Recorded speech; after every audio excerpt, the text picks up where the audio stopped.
ஒரு காட்டில் பறவை ஒன்று தானியங்களை சாப்பிட்டுக் கொண்டு இருந்தது.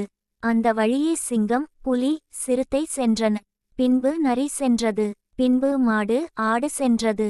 அதன் பிறகு நாய் சென்றது. இதை அனைத்தையும் கவனித்துக் கொண்டே பறவை தானியங்களை சாப்பிட்டுக் கொண்டு இருந்தது. அப்போது அந்த வழியே மனிதன் ஒருவன் நடந்து வந்தான். பறவை உடனே பறந்து சென்றது. இது தினமும் நடந்து கொண்டு இருந்தது. ஒரு நாள் மனிதன் பறவையிடம் கேட்டான், அனைத்து மிருகங்கள் செல்லும் போது தானியங்களை சாப்பிட்டுக் கொண்டு இருக்கிறாய், என்னை பார்த்தவுடன் ஏன் பறந்து செல்கிறாய் என்று. அதற்கு பறவை சிங்கம், புலி, சிறுத்தை இவைகளின் குணம் கொல்வது, நரியின் குணம் ஏமாற்றுவது, மாடு ஆடுகளின் குணம் முட்டுவது, நாயின் குணம் கடிப்பது. அவைகள் அவைகளின் குணத்தில் இருந்து மாறாது.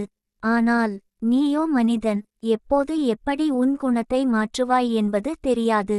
அதனால் நை பார்த்து பயந்து பறக்கிறேன் என்றது.